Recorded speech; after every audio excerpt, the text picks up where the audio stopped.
Hello दोस्तों, कैसे हैं आप लोग। आई होप ठीक होंगे, अपने पढ़ाई में लगे होंगे, मस्त होंगे और व्यस्त होंगे। ठीक है, आज हम चालू कर रहे हैं त्रिकोणमिति। ठीक है, तो जैसे कि आप लोगों को पता ही है कि आपको बोले हैं कि फ्री ऑफ कॉस्ट जो क्लास 10th के विद्यार्थी हैं या 12th तक के भी हैं, तो उनके लिए सारा कंटेंट फ्री दिया जाएगा। ठीक है, ऑल सब्जेक्ट। तो आप जो वीडियो देख रहे हैं, आपको किसी भी विषय में दिक्कत हो, पढ़ने में, समझने में, या जो लिखने में, या किसी विषय में किसी प्रकार का भी दिक्कत हो, नोट्स का, गेस का, जो भी चाहिए, तो आप हमसे थ्रू संपर्क कर सकते हैं और अपना तैयारी को बहुत मजबूती प्रदान दे सकते हैं। ठीक है, तो चलिए आज हम देखते हैं त्रिकोणमिति। त्रिकोणमिति एक ऐसा सब्जेक्ट है जो हर एक साल क्वेश्चन क्या करता है, बिहार बोर्ड पूछता है 100% पूछेगा। लेकिन कुछ बच्चे क्या होते हैं, उससे भाग जाते हैं, नहीं बनाते हैं। लेकिन हम लोग भागेंगे नहीं, हम उसको समझेंगे। एक बार त्रिकोणमिति आप पढ़िएगा, जीवन में कभी नहीं भूलिएगा। ठीक है, चलिए तो हम देखते हैं। जैसे एक्सरसाइज है, तो एक्सरसाइज कोई भी हो, उसको जानने से पहले हमें क्या होता है, कुछ बेसिक चीज़ों की जानने की आवश्यकता होती है। जैसे मान लीजिए हम घर बनाते हैं, तो जब घर बनाते हैं तो क्या करते हैं, सबसे पहले ईंट खरीदते हैं, सीमेंट खरीदते हैं, छड़ लाते हैं, अन्य प्रकार के सारे सामानों को लाकर तब हम घर में अपना हाथ लगाते हैं। ठीक है, तो उसी प्रकार से अब हम एक्सरसाइज बनाने से पहले कुछ बेसिक कॉन्सेप्ट जानेंगे। अब बेसिक कॉन्सेप्ट क्या है, चलिए देखते हैं। देखिए, तो ये है त्रिकोणमिति। अब त्रिकोणमिति जो है, तो त्रिकोणमिति में हमें त्रिभुज के बारे में पढ़ना है। किस बारे में पढ़ना है, त्रिभुज। अब देखिए, त्रिकोणमिति क्या है, त्रिकोणमिति कितने शब्दों से मिलकर बना है, त्रिकोणमिति के पिता क्या है, ये सारा चीज़ पिछले वीडियो में मिल गया है, जिसका लिंक डिस्क्रिप्शन में दे देंगे, आप वहाँ से देख सकते हैं। अभी इतना समझिए कि ये एक्सरसाइज है, तो यहाँ पर त्रिकोणमिति हमें दिखना है। तो जो त्रिकोणमिति है, इसमें बेसिक तौर पे मतलब ज़्यादातर हमें त्रिभुज के बारे में पढ़ना है। अब त्रिभुज में भी किस त्रिभुज में, समकोण त्रिभुज के बारे में पढ़ना है। ठीक है, चलिए किस त्रिभुज के बारे में पढ़ेंगे हम लोग, समकोण त्रिभुज।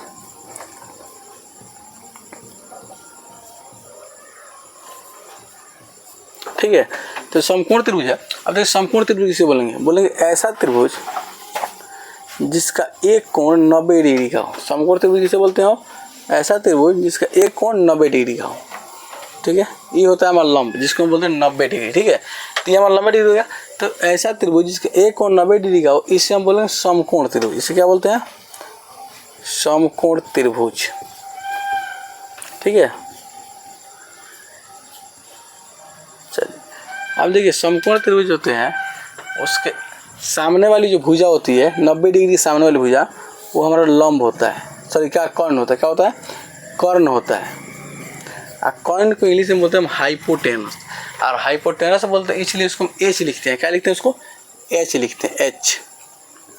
आप छोटा या बड़ा कोई भी एच लिख सकते हैं। ठीक है, चलिए, कर्ण की जो नीचे वाली भुजा होती है, इसको हम लोग बोलते हैं आधार, और आधार को हम लोग लिखते हैं बी, यानी बेस बोलते हैं इसको, तो इसलिए हम इसको बी लिख देते हैं। ठीक है, चलिए, अच्छा, जिस पे लंब गिरता है, जिस आधार पे जो लंब होता है, इसको हम लोग बोलते हैं परपेंडिकुलर। क्या बोलते हैं इसको, परपेंडिकुलर बोलते हैं, यानी इसको लंब बोलते हैं, इसीलिए इसको हम लिखते हैं पी, पी से परपेंडिकुलर। ठीक है, तो इतना चीज़ जान गए। अब इसमें एक वैज्ञानिक थे पाइथागोरस, उन्होंने एक सिद्धांत दिया, एक संबंध दिया कि समकोण त्रिभुज में लंबी भुजा का वर्ग, समकोण त्रिभुज सबसे लंबी भुजा का वर्ग अन्य दोनों छोटी भुजाओं के वर्गों के योग के बराबर होगा। यानी उन्होंने बोला था कि जो हमारा कर्ण है, कर्ण का जो हमारा स्क्वायर होगा, वो हमारे लंब स्क्वायर प्लस आधार स्क्वायर क्या हो जाएगा, बराबर हो जाएगा। अगर हम कर्ण को एच बोलेंगे, तो एच का स्क्वायर बराबर हो जाएगा हमारा लंब यानी पी का स्क्वायर प्लस के बी का स्क्वायर। यही संबंध दिए थे भाई साहब पाइथागोरस ने। ठीक है, चलिए, तो यहाँ से अगर मान लीजिए हमको एच का मिल गया, अगर हमको पी निकालना होगा तो क्या कीजिएगा, पी, या केवल हमको एच लेना हो तो हम क्या करेंगे, स्क्वायर जाकर बनता है, रूट बनता है, इसलिए एच बराबर फार्मूला को मिल जाता है पी स्क्वायर प्लस के बी स्क्वायर। दूसरा में हमको पी निकालना हो तो क्या करेंगे, पी को रहने देंगे, बी को भेज देंगे, यानी पी स्क्वायर बराबर एच स्क्वायर, और ये प्लस में इधर आएगा तो माइनस में, माइनस के बी स्क्वायर। और केवल पी चाहिए तो पी बराबर क्या कीजिएगा, एच स्क्वायर और माइनस के बी स्क्वायर। ठीक है, चलिए, उसी प्रकार अगर हमको बी निकालना होगा तो हम क्या करेंगे, जिसको निकालना हो तो उसी को रख लेते हैं, तो बी को रख लेंगे, पी को भेज देंगे, तो एच स्क्वायर और माइनस के पी स्क्वायर। केवल बी चाहिए तो हम क्या करें, बी बराबर हमारा स्क्वायर जाकर बन जाएगा रूट, इसीलिए हमारा क्या हो जाएगा, root under H square minus के पी स्क्वायर। तो ये होगी बेसिक फार्मूला, बेसिक कॉन्सेप्ट जो बहुत जरूरी है, जो का त्रिकोणमिति के लिए क्या है, हथियार है, क्या है, हथियार है। और इसके बिना आप त्रिकोणमिति बनाने का है, आपको चांद के पार घुमा देगा, के रात में चांद के पार पहुंचा देगा वो। ठीक है, गाना नहीं देखेगा, भोजपुरी गाना है, अच्छी प्रकार इसके बिना अगर आप समकोण त्रिभुज के बिना त्रिकोणमिति बनाने गए तो त्रिकोणमिति के बिना या समकोण त्रिभुज के बिना ये एक दूसरे के बिना नहीं रहते हैं। तो वहीं आपसे बोल रहे हैं कि अगर समकोण त्रिभुज के बिना आप त्रिकोणमिति बनाने गए तो एक भोजपुरी में गाना है चांद के पार, तो उसी प्रकार समकोण त्रिभुज आपको एक के रात में चांद के पार घुमा देगा। ठीक है, चलिए तो ये हो गए बेसिक कॉन्सेप्ट। अब हम आते हैं कुछ त्रिकोणमितीय फलन जो इसमें लगेंगे। तो देखिए जो समकोण त्रिभुज होते हैं उसमें वैज्ञानिकों के द्वारा बैठक के कुछ त्रिकोणमितीय फलन दिए गए। अब त्रिकोणमितीय फलन क्या है उसको देखते हैं। तो देखिए त्रिकोण मितीय अनुपात,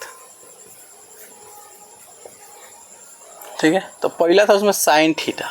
साइन थीटा जो होता है वो होता है P/H, ठीक है। 6 होते हैं कुल। अभी कैसे बना है, साइन थीटा क्या है, साइन पूरा नाम नहीं है, साइन संक्षिप्त नाम है। तो उस थीटा क्या है, साइन क्या है, सब पिछले वीडियो में बताएगी, आप जाकर डिस्क्रिप्शन में देख सकते हैं। ठीक है। दूसरा होता है हमारा कॉस थीटा जिसको हम बोलते हैं B/H। तीसरा हमारा होता है टेन थीटा जिसको हम बोलते हैं P/B। चौथा हमारा होता है कॉट थीटा जिसको हम बोलते हैं B/P। ठीक है, आ जाइए। पांचवा हमारा होता है सेक थीटा जिसको हम बोलते हैं B/H।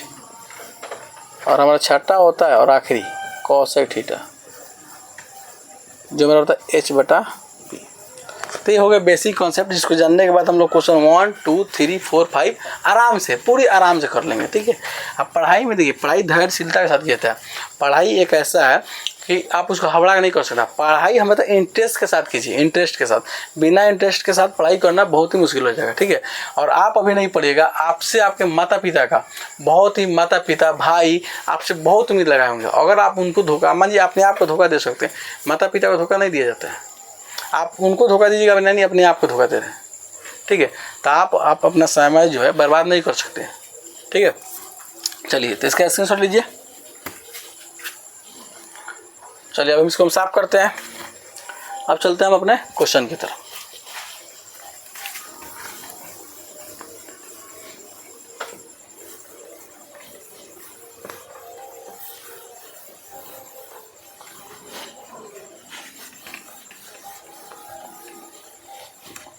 चलिए क्वेश्चन क्या कर रहा है, तो बोल रहा है ABC एक त्रिभुज है। ABC कोई समकोण त्रिभुज है। सबसे पहले हम त्रिभुज बना लेते हैं। चलिए बना लीजिए।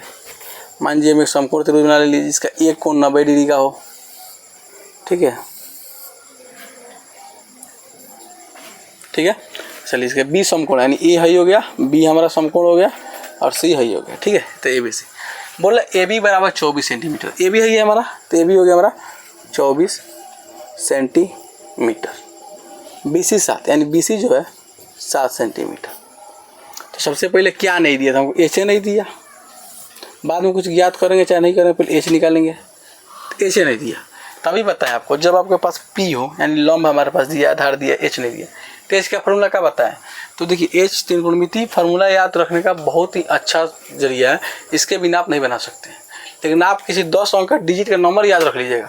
आप बारात जाइएगा, किसी का नंबर याद रख लीजिएगा, लेकिन आप फार्मूला नहीं याद रखिएगा। ठीक है। चलिए तो हम देखते हैं इसको। तो एच का जो फार्मूला होता है यानी कॉइन का जो फार्मूला होता है, अभी आपको बताया पाइथागोरस प्रमेय से हम जानते हैं P² प्लस के B²। ठीक है।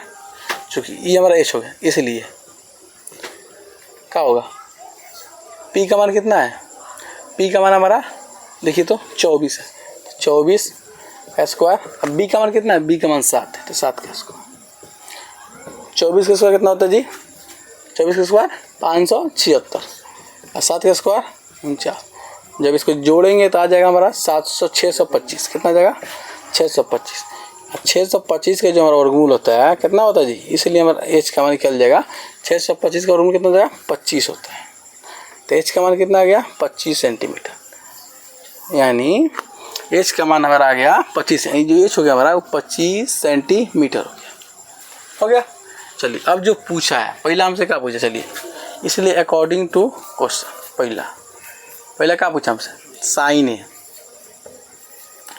साइन ए हम निकालते हैं। साइन ए का फॉर्मूला क्या होता है, अभी बता P/H क्या होता है, P/S। चलिए तो हम ए से देखेंगे, ए से देखेंगे। तो जब हम देखिए इसमें थोड़ा सा समझने के लिए बात होता है यहाँ पर कि अगर ए का हम देखेंगे और कोण यहाँ से जो न्यून कोण से जो बात होता है, तो न्यून कोण के सामने वाली भुजा लंब होती है, यानी लंब हमारा हाई हो जाएगा ए से देखेंगे तो, ठीक है। ए से देखेंगे तो हाई होगा और सी से देखेंगे तो हमारा हाई लंब होगा, यानी ए से देखेंगे तो BC लंब होगा और सी से देखेंगे तो AB लंब होगा, यानी इसका मन बदल जाता है। जब आप न्यून कोण बदलेंगे तो इसका मन बदल जाएगा, यानी एक भोजपुरी में गाना नहीं है, छने छने बदले मन तोहार, उसी प्रकार जब इसका न्यून कोण बदलिएगा इसका मन बदल जाएगा। ये बोलेगा हम लंबा जाएंगे ए के लिए, ये लंब चल जाएगा सी के लिए, ठीक है। चलिए तो अब हमारा लंब हाई हो गया, यानी P का मान हो गया 7 और H का मान कभी नहीं बदलता। लंब बदलेगा, आधार बदलेगा, H कभी नहीं बदलेगा, यानी कोण नहीं बदलता है, ठीक है। चलिए H का मान हो गया हमारा 25, ठीक है। उसी प्रकार एगो दिया और दिया इसमें cos A। cos A का जो फॉर्मूला होता है वो होता है B/H। क्या होता है, B/H। चलिए तो ए से देखना है, जब P हाई होगा तो B हाई होगा, जब P हाई हुआ तो B हाई हुआ हमारा, तो B कितना होगा 24 सेंटीमीटर, 24 सेंटीमीटर। अब H कितना है 25 हो गया। चलिए दूसरा हमारा दिया है, इसमें 2 क्वेश्चन दिया है, उसको देखते हैं। sin C, चलिए तो sin C के लिए साइन का तो फॉर्मूला वही रहेगा, P/H कभी बदल ही नहीं सकता, वही रहेगा, क्योंकि तो नियत अनुपात है वो, ठीक है। तो हम लिखते हैं P/H, ठीक है। अब ए को भूल जाएंगे, अब हम किसको भूल जाएंगे, ए को भूल जाएंगे। ए कौन है नहीं जानते हम। अब सी के पास आएंगे तो सी के सामने देखेंगे, तो सी के सामने वाला भुजा ही हो गया, हुआ कि नहीं हुआ। अभी बोले जो न्यून कोण का बात होगा उसी पर हम ध्यान देंगे, ठीक है। अभी देखिए अभी इलेक्शन है तो मोदी जी को देश दिख रहा है, अभी इलेक्शन है तो नीतीश जी को रोजगार दिख रहा है, ठीक है। अगर इलेक्शन बीत गया तो ना वो आपको दिखेंगे ना हम उनको दिखेंगे, ठीक है। एक बात याद रखिएगा, बिहार में जितना बड़का झूठ उतना बड़का नेता, ठीक है। और हम लोगों को जाति जनगणना पर वोट नहीं देना है, काम के आधार पर वोट देना है। चलिए तो जब हमारा सी से देखें तो P हमारा हाई हो गया, P हाई हो गया 24। चलिए तो P का मान हो गया हमारा 24 और H का मान तो पता है कि 25 है। उसी प्रकार दूसरा क्या कह दिया हमको, cos C दिया, cos C का होगा जी B/H। चलिए तो P हाई होगा तो B हमारा हाई यहाँ पर होगा, जब P हाई हुआ तो B यही होगा, तो B का मान हो गया 7 और H का मान हो गया 25, तो 7/25। तो ये हमारा पहला क्वेश्चन खत्म हुआ। पहला क्वेश्चन कैसा लगा जल्दी से कमेंट कीजिए, लाइक कीजिए, सब्सक्राइब कीजिए। वीडियो पसंद आ रहा है तो तब तक हम फिर मिलते हैं नेक्स्ट वीडियो में, तब तक थैंक यू। जल्दी इसका स्क्रीनशॉट लीजिए, फिर हम दूसरा क्वेश्चन देखते हैं।